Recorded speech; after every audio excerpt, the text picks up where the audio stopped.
The New Living Translation. This is a more modern translation. Jeremiah chapter 15 verses 16 and 17 from the New Living Translation. It says, "When I discovered your words, I devoured them. They are my joy and my heart's delight. For I bear your name, O Lord God of heaven's armies." Verse 17, "I never joined the people in their merry feasts. I sat alone because your hand was on me. I was filled with anger at their sins." These are precious words.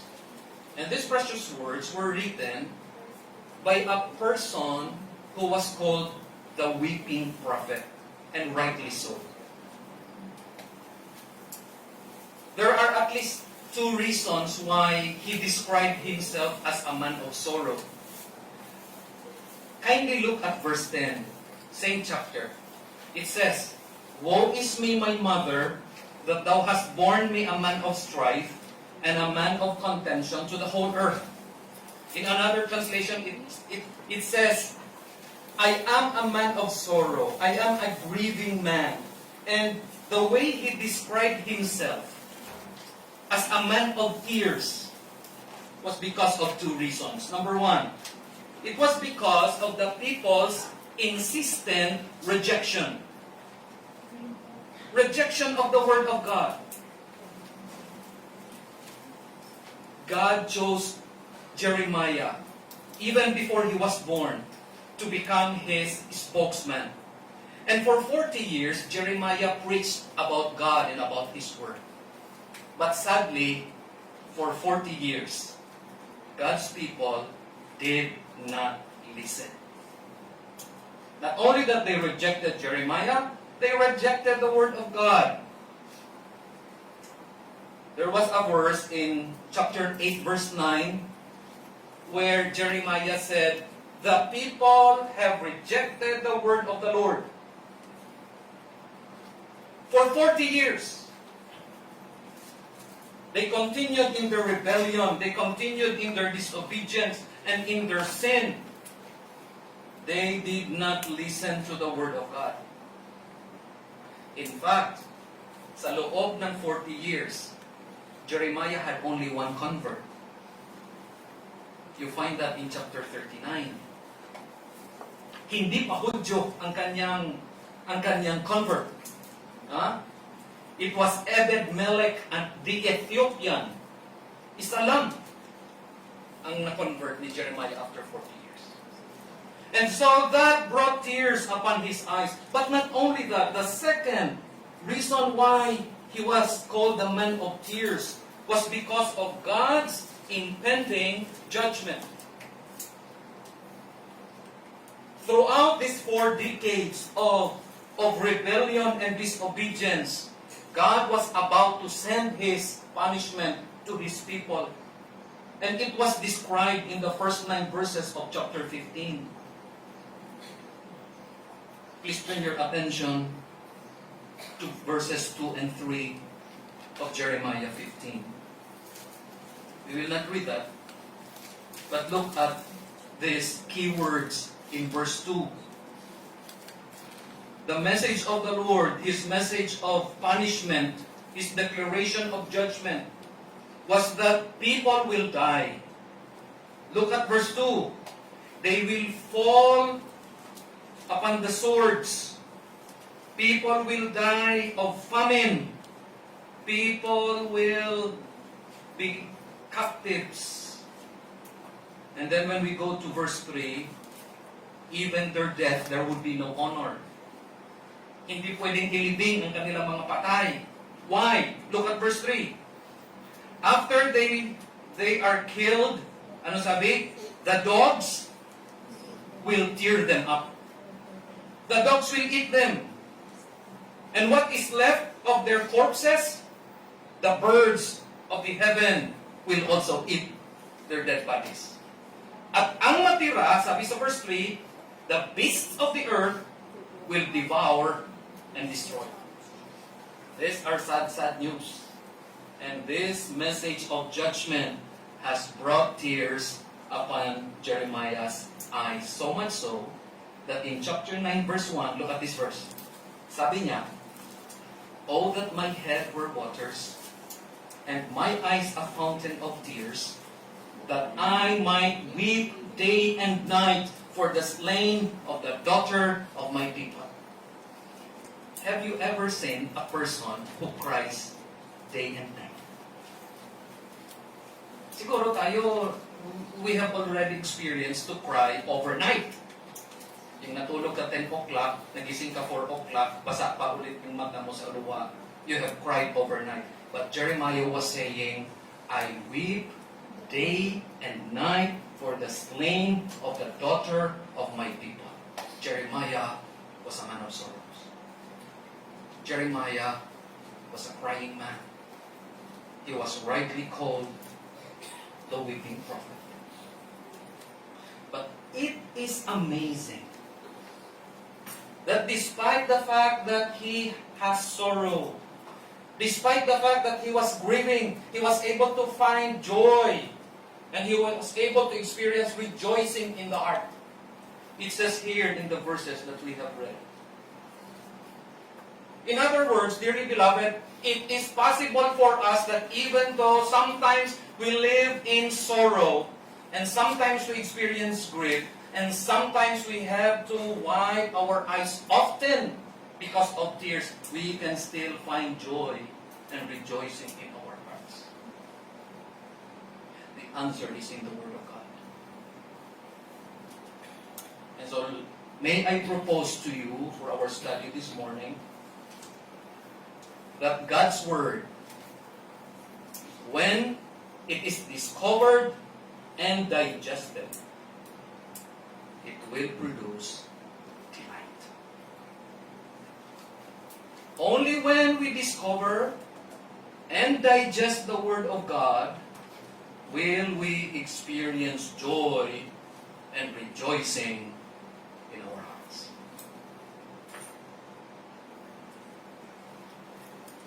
May I suggest to you three things, three reasons how can we be joyful in heart through the Word of God. Okay? Number one, God's Word becomes our joy when we get a personal experience of its power.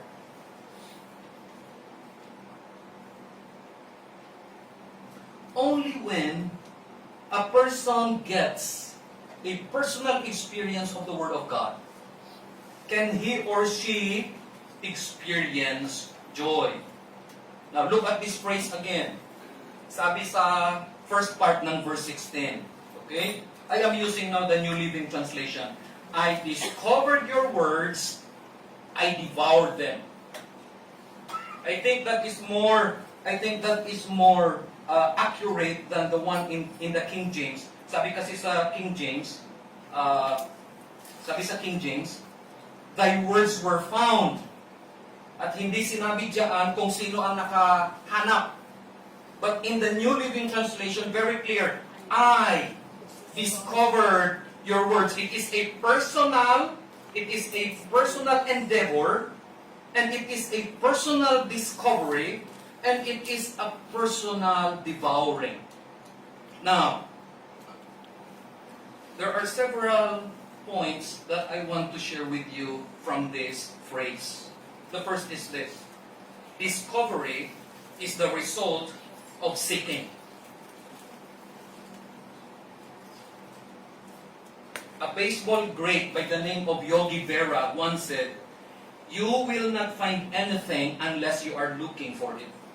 Would you agree? Yes.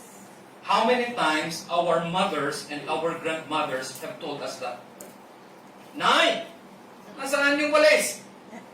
Hanapin mo kasi dyan, gamitin mo mata mo.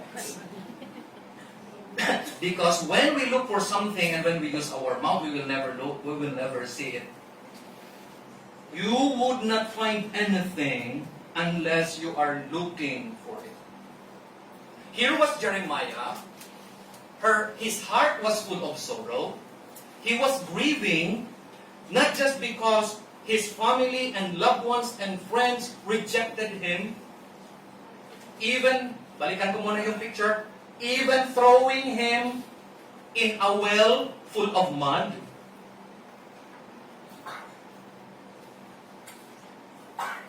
But still, he was able to find joy. And why is that? Because he discovered that the Word of God is trustworthy. Pagkakatiwalaan, you can always trust the Word of God. I was looking at the titles of the Psalms, and I hope you did also. God's Word shall stand forever. The Bible stands, and that is very true. In these times, when we are living in a society of quicksands, we still have the Word of God wherein we can stand and we can be firm and we can be stable because the Word of God stands and it is true and it would stand forever. Now, this is the Word of God. You know what, mga kapatid? You need to seek for the Word of God. If you want to experience joy, if you want the hand of God to wipe the tears from your eyes, you need to seek for the Word of God.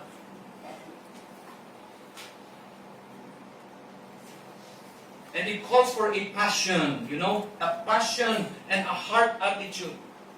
So that every time you open the Word of God, there is always this expectation that you will find something new. That you will be able to identify a particular promise for you. A particular command to obey, a particular sin to confess, a particular attitude to forsake.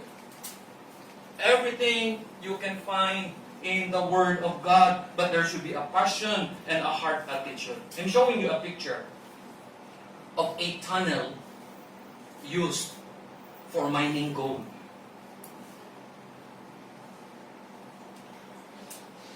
Nakita nyo yung yellow? That is a gold vein. V-E-I-N. That is a gold vein. Look at that picture. The miners dug and dug. Pahirapan ang paghukay. And finally, they found this yellow arc of gold. I hope you will notice, ito yung release kung saan dadaan yung cart na kakargahan nila ng gold ore. After many days and weeks, after so many tiresome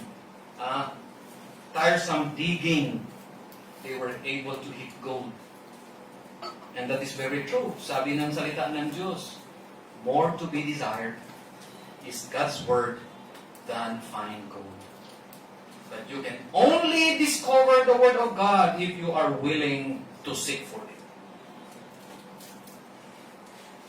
Mga kapatid, let us not be people na whenever we read the Word of God, after a verse or two, we get tired and we just give up. You will never find the nuggets from the Word of God. Kasi alam ninyo, minsan, hinahanap natin mga promises and sometimes we fail to locate the promises because we get tired easily of seeking the Word of God. But discover means, it implies a seeking, a discipline of finding something, of a tireless finding of the precious truths from God's Word. But the second thing, or before I mention the second period, may I mention the best method of doing this. Napag-aralan na natin ito actually. The best method is through a inductive Bible study. We have begun looking at this. Alala ba ninyo? Bible interpretation natin, second Sunday afternoons. There must be the right observation. It means you have to ask the right questions. Ano yon? What, where, when, why, who, how. 6 questions, important ones. There must be a right interpretation. You extract the right meaning from the Word of God. You do not put the meaning into the Word of God. There must be exegesis instead of eisegesis. You extract the right meaning, but the third, there must be the right application. It is not just to fill our minds with knowledge. It is for the aim of a life change and a change of perspective in each of our lives. Okay? Now, that talks of discovery. But secondly, the phrase "your words," I need also to explain. Because this phrase, "your words," in Hebrew it is dabar. It does not talk just about the utterance. It is also talking about the personality of the person who speaks. The extension of the words, his personality, is included in the phrase, "your words." Sabi ni Jeremiah, I discovered your words. Not just the words per se, but the personality of the person speaking the words. When we spend time with God's Word, we come to know more of God. We come to get intimate with His character, who He is. Anong klaseng Diyos siya? For instance, Jeremiah 9:23 and 24. Familiar tayo nito. Sabi ng Diyos, in verse 23, "Let not the mighty man glory in his might. Let not the rich man glory in his riches. Let not the strong man glory in his strength." Sabi niya sa 24, "Let him who boasts, boast in this, that he understands and knows me, that I am the Lord, who practices steadfast love, justice, and righteousness in the earth. In these things," sabi ng Diyos, "I delight." And so very important, when Jeremiah said, "I discovered your words," what he meant was, hindi lang niya narinig yung salita ng Diyos, he came to know the personality of God behind those words. Mas nakilala niya ang Diyos kung sino siya. Look, Jeremiah came to know the steadfast love of God, that God is merciful. Jeremiah got to know the justice of God, that He is just. Jeremiah got to know the righteousness of God, that in all things and at all times, God will always do right. It is not just about the words, it is the personality of God. And so, whenever we come across promises like, "Casting all your cares upon Him, for He cares for you," it is not just about the words, it is about the personality of God behind those words. That God truly cares, and God truly loves, and that God is concerned about us. But thirdly, look at this phrase. "I discovered your words, I devoured them. I consumed them." And this gives us the idea of both appetite and absorption or assimilation. To devour means you have the hunger for the food and you have the willingness to absorb it for nourishment, both in your body and if it concerns the word of God, for your spiritual nourishment. Okay? Ito yung makikita natin dito. I discovered your words. Sabi ni Jeremiah, I discovered your words and I devoured them. Paano magiging beneficial ang salita ng Diyos sa atin? It is not just about reading. It is not just about marking your Bibles. It is not just about learning. It is about making the Word of God the principle of your life. It is about turning the Word of God to become the ruling spirit of your life. It means taking the Word of God as food for your soul and absorbing it in such a way that it is demonstrated in the way you live your life every day. It is demonstrated in your choices. It is demonstrated in your decisions. It is demonstrated in the way you respond and react to circumstances in your lives. That is the meaning of absorbing. We get spiritual nourishment from it. And so, again, from Psalm 19 verse 10, we agree that whenever we experience the assimilation of God's Word in our lives, we can all say, truly, the Word of God is sweeter than honey and the honeycomb.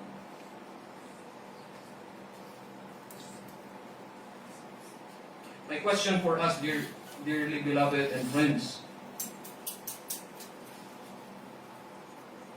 are we enjoying the Word of God?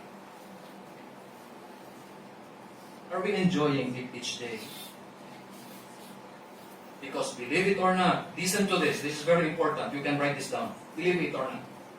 A life of joy is linked to a life of Bible study. Let me repeat that. A life of joy is linked to a life of Bible study. Wala kang makukuhang kasiyahan sa TikTok, I tell you. If you are a Christian, wala kang makukuha sa Reels. Ito ang nakakalungkot. We find enjoyment in Reels because we fail to find enjoyment from God's Word.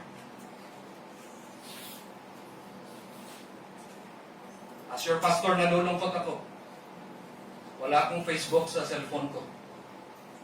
Pero minsan, may humihiram ako kay King na walang paalam. Nakikita ko minsan, nalulungkot ako. Christians, believers, members, active, pero wala akong nakikitang post ng verses. It tells something about us. We find enjoyment from Reels and TikTok and videos that would never edify us because we fail to find joy from the Word of God.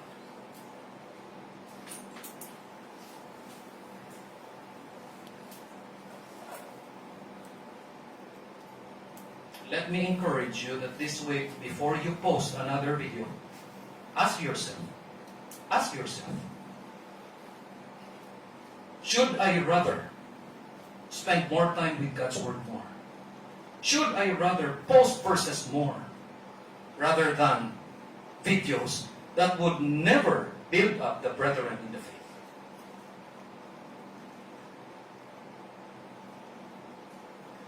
The second reason why we can find joy. God's Word becomes our joy when we get a conscious participation of the happiness it creates. They are my joy, sabi dito, they are my joy and my heart's delight. You see? I discovered God's Word at ito mismo, the same Word of God that I discovered, I devoured it and they became my joy and my heart's delight. Now, what is the meaning of this?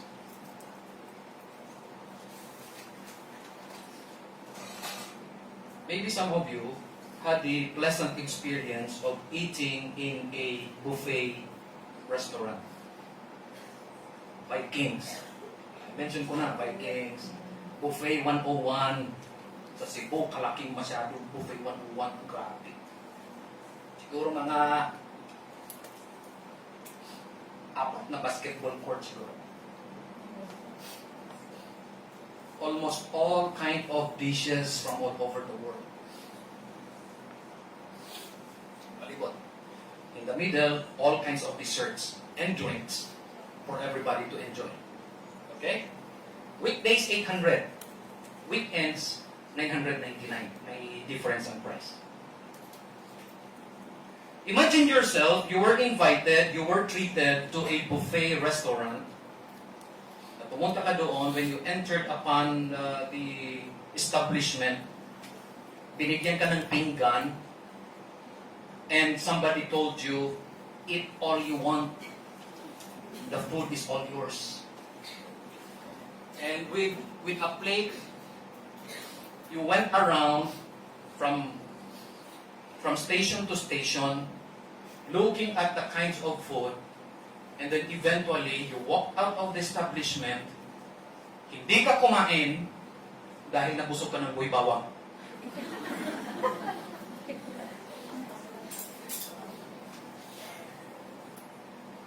Brethren in the Lord, I want to remind you from God's Word today that God's Word is a banquet table. It is. It is. God's Word gives sustenance. In many passages in the Word of God, the Bible describes the Word of God as milk, 1 Peter chapter 2. As meat, Hebrews chapter 5. As honey, Psalm 19.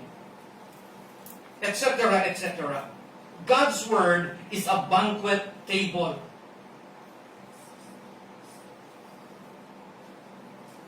If you want to be filled with all the heavenly delights, you need to go to the Word of God.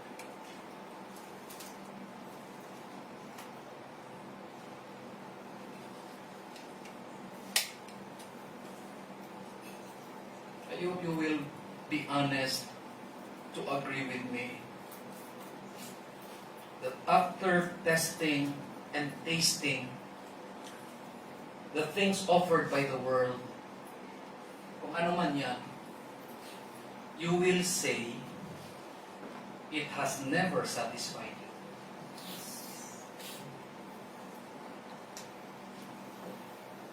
Only the Word of God can. Only the Word of God can. Nothing else satisfies. Kahit anong gawin mo. There would always be a void. There will always be a vacuum in your heart that only God can fill. And He uses the Word of God and the Holy Spirit to fill that vacuum in your heart. Friend, if you are here today, you know what I say. You have experienced that vacuum, that void. You have tried many times and so many ways of trying to fill that vacuum in your heart. Kulang pa rin. Only God can fill your heart. Trust Jesus today. Invite Him in. Pray, God, I cannot save myself. I am a sinner, worthy of hell. But thank you for Jesus who died for me. I trust Him now and I invite Him in as Savior and Lord of my life. I repent of my sins and I walk away from everything that is evil. And from now on, He would be my Savior and Lord. If you do that, if you pray that kind of prayer, you will experience God filling your heart,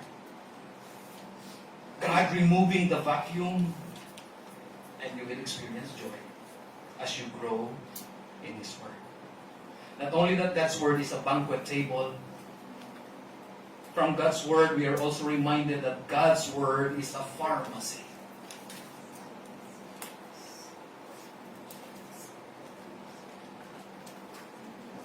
in Revelation chapter 9, I think, an angel came to John the Beloved and told him, John, take the scroll and eat it. It would be sweet to your mouth, but bitter inside your stomach. Kinain ni John. At sabi niya, yes, truly it is. When I ate it, it is sweet to my mouth and bitter to my stomach. Mga kapatid, kapag may sakit tayo, what makes us better, what helps us recover, is the bitter antibiotic. Pag inom mo, pink ang kulay. Parang lupa lasa. But you know what? You know that antibiotic, kahit mapait, it helps you. God's Word is a pharmacy. Because of sin, we experience so many spiritual illnesses and diseases. Because of sin, we are spiritually blind. You want to save? Go to God's Word. God's Word is a pharmacy. Yung eye drops ng salita ng Diyos, talo pa yung eye mo. Gagaling mata mo. Yung heart mo na mabigat palagi, you go to God's Word. God's Word will lift your heart. It is a pharmacy. It gives healing. And so before you walk away from God's Word dahil nasaktan ka ng salita ng Diyos, before you do, reconsider. Because only the Word of God will heal you of your spiritual illnesses and diseases. Only the Word of God can provide the antitoxin against sin. Have you know that? Minsan kasi mapait yung natin, mapait yung panlasa natin because of the Word of God. When we read God's Word, bukol.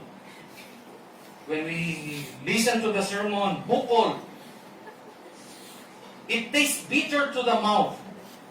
Yung tendency natin, we walk away. Do you think you will be healed? Here is God who is the doctor of our souls. Alam niya kung ano ang sakit ng kaluluwa natin. And you walk away from Him, you will never be healed. You go to His Word. You know God's Word will heal you. Look at Jeremiah 6:10. This is the contrast. Jeremiah delighting in the Word of God. Jeremiah rejoicing in his heart because he found joy in the Word of God. But look at Jeremiah 6:10. Can we read that together? Sabi dyan, to whom shall I speak and give warning that they may hear? Behold, their ear is uncircumcised, and they cannot hearken. Behold, the word of the Lord is unto them a reproach. They have no delight in it. They have no delight in it. This is the contrast here. Jeremiah was enjoying his time with the Word of God. But the people, the rest of the people, they were not. And so let me ask you this question this morning. Are you enjoying your time with the Word of God? Are you enjoying this moment with the Word of God? Be honest, are you enjoying? Or tinitingnan mo ako, bantay ka, pastor! Bantay ka! May bukol ako dahil sa iyo, bantay ka. Are you like that? Are you like these people? No delight whatsoever in the Word of God? Or are we like Jeremiah? Here is another truth. You can write this down. Ikalawang truth. Joy in life is not just about us finding God's Word. Joy in life is not just about us finding God's Word. It is also about God's Word finding us. Joy in life is not just about us finding God's Word. It is also about God's Word finding us. So the question is this: has God's word found you? Natagpuan ka ba ng salita ng Diyos? Kung tinamaan ka at nabukulan ka, that is a proof na nahanap ka ng Diyos. The word of God has found you today. May we find delight in the word of God. May we find delight. Thirdly, and then the choir will sing again. God's word becomes our joy when it results to a sense of consecration. This is now the result of taking delight and enjoying in the word of God. It results to a life of dedication, of consecration. Si Pastor Noe kanina in his prayer, in his invocation, he prayed for us for consecration. The phrase is this: I bear your name. Look at the last part of verse 16. For I am called by thy name. I bear your name, O Lord God. Verse 17, I never joined. Verse 17, I sat alone. And then finally, last part ng verse 17, I was filled with anger. All of that is about being consecrated for God. Now let me divide this into 3 small portions. Number 1, there must be an identification and we must enjoy it. The moment you accept the Lord Jesus Christ as your personal Savior and Lord, you are called Christian. Ang pangalan ni Kristo, binigay sa'yo. You are now identified with Him. And so therefore, you cannot live your life for yourself anymore. Rather, you live it for Him who has redeemed you. Talks about identification. I bear your name. And every time we live our lives, we need to ask ourselves this: